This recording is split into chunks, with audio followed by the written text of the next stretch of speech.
તો કેમ છો બધા? આપણે માઇક્રોપ્રોસેસરનું બંધારણ જે છે એ પૂરું કર્યું છે બરાબર ગયા લેક્ચરમાં. હવે થોડુંક જોઈ લઈએ કે આપણે શું શું જોયું હતું. તો કે આપણે એ જોયું હતું કે માઇક્રોપ્રોસેસરના મૂળ 3 ભાગ હોય છે: રજિસ્ટર, એરિથમેટિક લોજિક યુનિટ અને કંટ્રોલ એન્ડ ટાઈમિંગ. પછી આપણે એ જોયું હતું એના પછીના લેક્ચરમાં કે ડેટા બસ, એડ્રેસ બસ અને કંટ્રોલ બસ, આ 3 પ્રકારની બસ જે છે એ માઇક્રોપ્રોસેસરમાં હોય છે. ડેટા બસ જે છે બાયડાયરેક્શનલ હોય છે, એટલે દ્વિમાર્ગીય, અને એડ્રેસ બસ એકમાર્ગીય હોય છે. શા માટે હોય છે એ પણ મેં તમને કીધું છે બરાબર. એક વખત ફરી પાછું રિપીટ કરી લઈએ કે શા માટે હું હોય છે. તો પહેલી વાત કે એડ્રેસ જે છે એ શા માટે જરૂરી છે એ મેં તમને ગયા લેક્ચરમાં કીધું હતું. હવે હું સિમ્પલ સમરી કહું છું કે રજિસ્ટરની સાથે જે પેરિફેરલ ડિવાઇસીસ જોડેલા હોય છે. હવે આ પેરિફેરલ ડિવાઇસીસ કોણ છે એ પણ મેં તમને કીધું છે ગયા લેક્ચરમાં. એ પેરિફેરલ ડિવાઇસ જે છે એ રજિસ્ટર આપણા જે માઇક્રોપ્રોસેસર છે એની પાસેથી એડ્રેસ માંગી શકતું નથી બરાબર.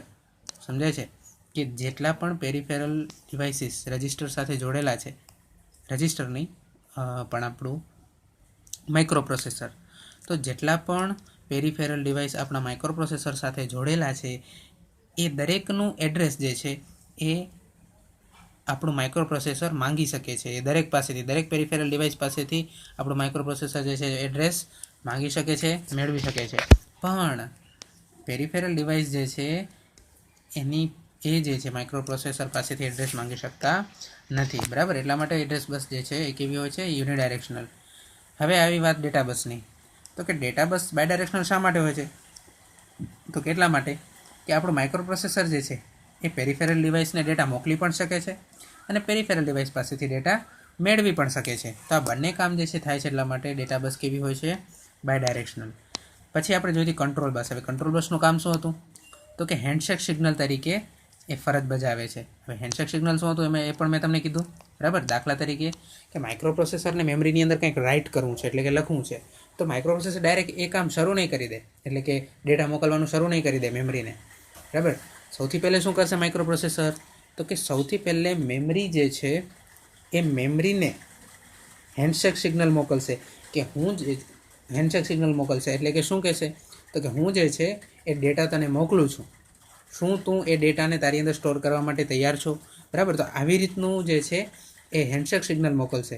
અને જો મેમરી હા પાડશે બરાબર કે હા હું તૈયાર છું બરાબર, ડેટા મારી અંદર સ્ટોર કરવા તૈયાર છું, તો જ આ માઇક્રોપ્રોસેસર મેમરીને ડેટા મોકલશે બરાબર. તો આ પ્રકારના હેન્ડશેક સિગ્નલ જે છે એ કન્ફર્મ કરવા માટે વપરાય છે કે સામેનું ડિવાઇસ જે છે એ કામ કરવા માટે તૈયાર છે કે કેમ બરાબર. તો આ હેન્ડશેક સિગ્નલ કોણ લઈ જાય છે? તો કે હેન્ડશેક સિગ્નલ જે છે આ કંટ્રોલ બસ લઈ જાય છે. હવે આપણે જોઈએ આપણું આજનું માઇક્રોપ્રોસેસરનું સામાન્ય આર્કિટેક્ચર બરાબર છે. હવે અહીંયા તમને લખેલું દેખાશે કે માઇક્રોપ્રોસેસર જે છે એ સમગ્ર સિસ્ટમનું હાર્ટ છે, એટલે કે હૃદય છે. હવે એવું શા માટે? તો સમજો, જે પણ સિસ્ટમની અંદર તમે માઇક્રોપ્રોસેસરને મૂકેલું છે, હવે શા માટે તમે માઇક્રોપ્રોસેસરને કોઈ પણ સિસ્ટમમાં મૂકો? તો કે સિસ્ટમને કંટ્રોલ કરવા માટે. ઓબ્વિયસ વાત છે કે સિસ્ટમને કંટ્રોલ કરવા માટે તો તમે માઇક્રોપ્રોસેસર એનામાં મૂકેલું છે. એટલે એનો અર્થ એ છે કે માઇક્રોપ્રોસેસર જે છે એ પોતાના કમાન્ડ સિગ્નલ વડે આખી સિસ્ટમનું સંચાલન કરે છે. એટલા માટે જ માઇક્રોપ્રોસેસરને સિસ્ટમનું હાર્ટ કહે છે. અને તેના પ્રાથમિક કાર્યો કયા કયા છે? તો કે સૌથી પહેલું કાર્ય છે ફેચ, ડીકોડ અને એક્ઝિક્યુટ કરવાનું. એટલે પણ કોને કરશે ફેચ, ડીકોડ અને એક્ઝિક્યુટ? તો કે પ્રોગ્રામ ઇન્સ્ટ્રક્શનને કરશે બરાબર છે. હવે જો તમે સમજી લો કે માઇક્રોપ્રોસેસર છે બરાબર, એને તમે કોઈ એક સિસ્ટમ સાથે જોડેલું છે. જેમ કે સમજી લો કોઈ ઇલેક્ટ્રિક આયરન છે, એટલે ઇલેક્ટ્રિક ઇસ્ત્રી છે, એની અંદર તમે નાનકડું માઇક્રોપ્રોસેસર મૂક્યું. શેના માટે? ટેમ્પરેચર કંટ્રોલ કરવા માટે બરાબર. કે જેથી ઇસ્ત્રી જે છે, ઇલેક્ટ્રિક ઇસ્ત્રી જે છે એ બહુ વધારે ગરમ ના થઈ જાય, એના માટે તમે માઇક્રોપ્રોસેસર એની અંદર મૂક્યું. હવે થાય છે એવું કે તમે એની અંદર એક પ્રોગ્રામ લખેલો છે બરાબર, અમુક લીટીનો પ્રોગ્રામ લખેલો છે. આવી પ્રોગ્રામ જે છે એ કેવી રીતે લખાય છે બરાબર છે એ આપણે આગળના ચેપ્ટરમાં જોશું. પણ સમજી લો કે તમે જે છે એ આ 5 લીટીનો પ્રોગ્રામ લખેલો છે, 5 લાઇન્સનો પ્રોગ્રામ લખેલો છે.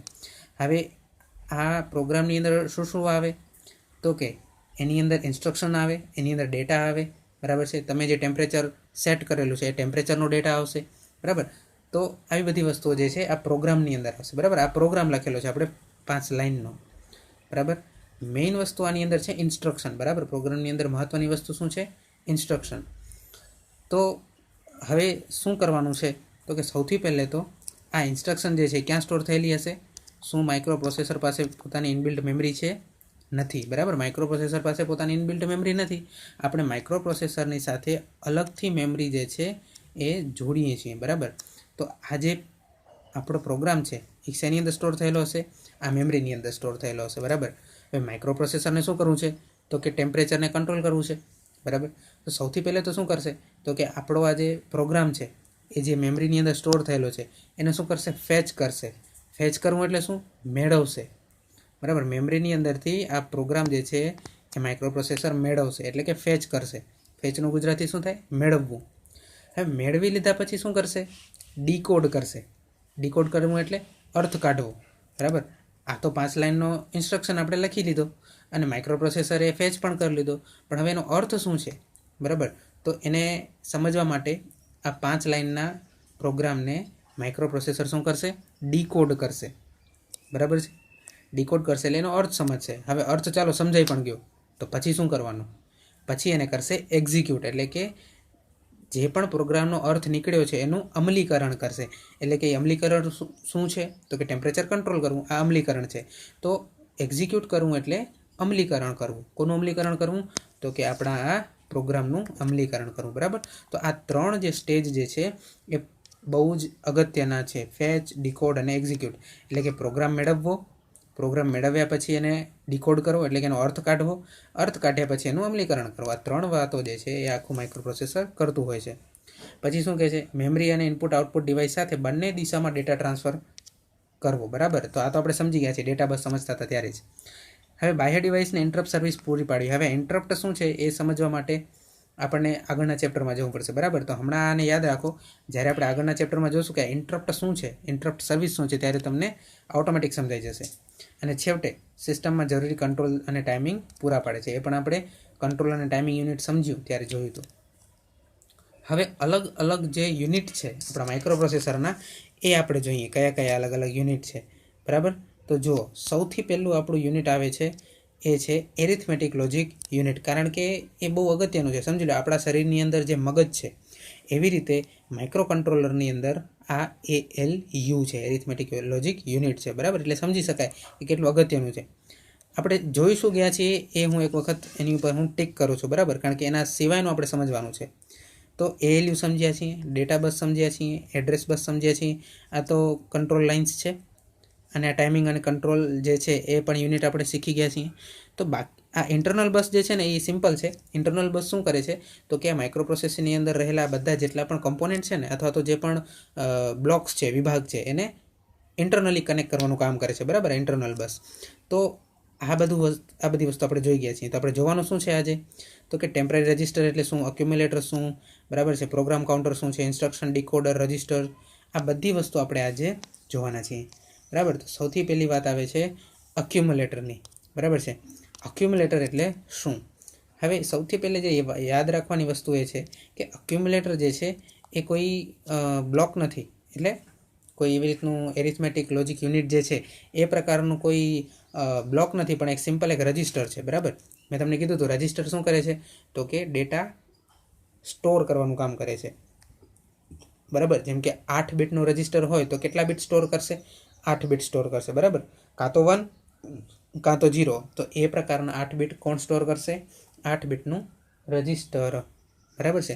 તો એક્યુમ્યુલેટર જે છે એ બીજો કોઈ અલગ પ્રકારનું વિભાગ કે અલગ પ્રકારનો કોઈ બ્લોક નથી, બરાબર. એ શું છે? એક્યુમ્યુલેટર એક ખાસ પ્રકારનું માત્ર રજિસ્ટર જ છે. રજિસ્ટર જ છે, પણ જરાક ખાસ છે. શું કામ ખાસ છે તો એ જુઓ. એ ખાસ એટલા માટે છે કારણ કે એરિથમેટિક અને લોજિકલ જેટલા પણ ઓપરેશન થાય છે, એટલે કે સરવાળો, બાદબાકી, ગુણાકાર, ભાગાકાર, બરાબર, એવા એરિથમેટિક ઓપરેશન અથવા તો લોજિકલ ઓપરેશન કેવા and, or, not, XOR, shift, rotate, બરાબર છે. તો આ પ્રકારના જેટલા પણ એરિથમેટિક અને લોજિકલ ઓપરેશન્સ થાય છે, બરાબર, એ ઓપરેશન થઈ ગયા પછી જે પણ જવાબ મળે છે આપણને, જે પણ પરિણામ આપણને મળે છે એ એક્યુમ્યુલેટરની અંદર શું થાય છે? સ્ટોર થાય છે, બરાબર છે.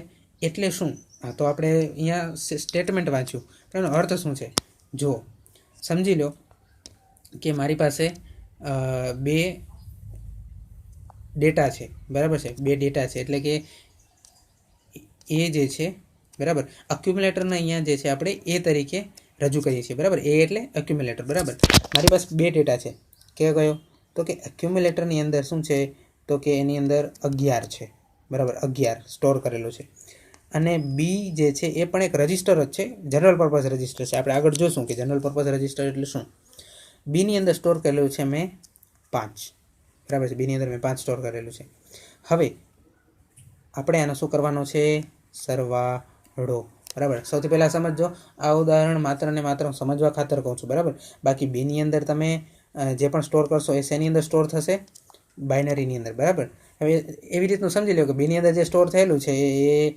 બાઇનરી તરીકે બરાબર બાઇનરી ડિજિટની અંદર જે પણ બીની અંદર સ્ટોર થયેલું છે એની કિંમત 5 છે હું સમજી લો અને એની અંદર બાઇનરી ડિજિટની અંદર જે સ્ટોર થયેલું છે એની કિંમત 11 છે હું સમજો બરાબર સમજવા ખાતર ચાલો તો એની અંદર 11 છે બીની અંદર 5 છે હવે એની ઉપર આપણે ઓપરેશન કયું કરવું છે સરવાળાનું એટલે કે એરિથમેટિક ઓપરેશન કરવું છે તો સૌથી પહેલે સમજો કે આ એ અને આ બીની કિંમત ક્યાં સ્ટોર થશે મેમરીની અંદર બરાબર બરાબર કેની અંદર સ્ટોર થશે મેમરીની અંદર અને જુઓ આ અક્યુમ્યુલેટર જે છે ને એ રજિસ્ટર છે અને આ રજિસ્ટર કોની અંદર જ આવેલું છે માઇક્રો પ્રોસેસરની અંદર જ આવેલું છે અને આ બી જે છે એ પણ એક જનરલ પર્પઝ રજિસ્ટર છે અને એ પણ ક્યાં આવેલું છે માઇક્રો પ્રોસેસરની અંદર આવેલું છે બરાબર તો આટલું જાણ્યા પછી હવે આપણે આગળ વધીએ તો એ અને બીની અંદર મારો ડેટા સ્ટોર છે 11 અને 5 મારે એની ઉપર એરિથમેટિક ઓપરેશન કરવું છે એટલે કે સરવાળાનું બરાબર સરવાળાનું ઓપરેશન કરવું છે એટલે સરવાળો મારે પરફોર્મ કરવો છે તો સૌથી પહેલે શું થશે તો કે એ અને બી જે છે એ બંને ક્યાં જશે એએલયુની અંદર જશે બરાબર કારણ કે એએલયુ શું છે એરિથમેટિક લોજિક યુનિટ બરાબર કે એની અંદર સરવાળો બાદબાકી ગુણાકાર ભાગાકાર થશે તો આ બંને ડેટા ક્યાં જશે એક એએલયુની અંદર જશે બરાબર એએલયુની અંદર જશે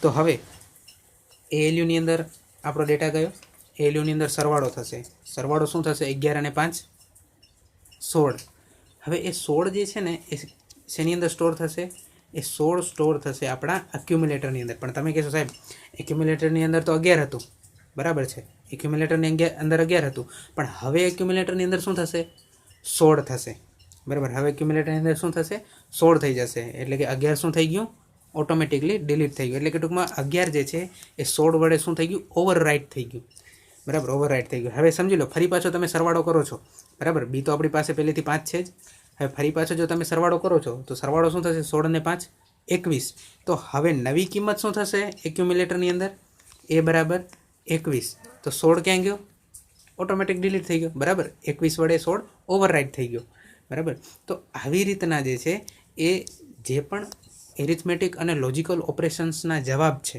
એ કોની અંદર સ્ટોર થાય છે એની અંદર સ્ટોર થાય છે અને એની અંદર જેવા સ્ટોર થાય છે કે તરત જ એનો જે આગળનો ડેટા છે એ શું થઈ જાય છે ઓવરરાઇટ થઈ જાય છે બરાબર જેવી રીતના આપણે આ ઉદાહરણની અંદર જોયું બરાબર તો આ હતું આપણું એક્યુમ્યુલેટર પછી આવે છે હંગામી રજિસ્ટર એટલે કે ટેમ્પરરી રજિસ્ટર્સ હવે ટેમ્પરરી રજિસ્ટર જે છે એ શું કરે છે તો કે એ ટેમ્પરરી ડેટાને સ્ટોર કરવાનું કામ કરે છે બરાબર છે ટેમ્પરરી સ્ટોર કરવાનું કામ કરે છે એટલે કેવી રીતના તો કે જુઓ આપણે જે છે આ એ અને બીની અંદર તો ડેટા સ્ટોર થયેલો જ છે પણ જ્યારે એએલયુની અંદર ડેટા સરવાળા માટે જશે ને ત્યારે આ ટેમ્પરરી રજિસ્ટરની અંદર આ બંને ડેટાનો સરવાળો થશે બરાબર છે ટેમ્પરરી રજિસ્ટરની અંદર આ બંને ડેટાનો સરવાળો થશે અને છેવટે જે જવાબ આવશે એ ક્યાં સ્ટોર થશે એક્યુમ્યુલેટરમાં બરાબર છે એક્ઝેક્ટલી એક્યુમ્યુલેટરમાં જે જવાબ આવશે સ્ટોર થશે અને એક્યુમ્યુલેટરની આગળની કિંમત શું થઈ જશે ઓટોમેટિક ડિલીટ થઈ જશે બરાબર એ આપણે સમજવાનું છે પછી આવે છે સામાન્ય હેતુ એટલે કે જનરલ પર્પઝ રજિસ્ટર એટલે મેં જે તમને આ કીધું ને આ બી જે છે કેવું છે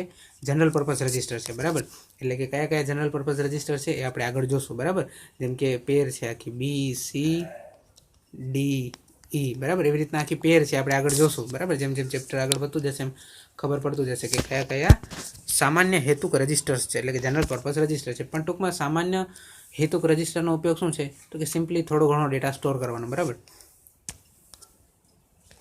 હવે જે આવે છે એ છે સ્ટેટસ રજિસ્ટર અને સ્ટેક પોઇન્ટર રજિસ્ટર બરાબર છે હવે આ પ્રકારના જે રજિસ્ટર જે છે એ આપણે નેક્સ્ટ લેક્ચરમાં જોશું, બરાબર છે. કારણ કે અત્યાર સુધી આપણે જે રજિસ્ટર જોયા છે, બરાબર છે, એનો ઉપયોગ અલગ છે.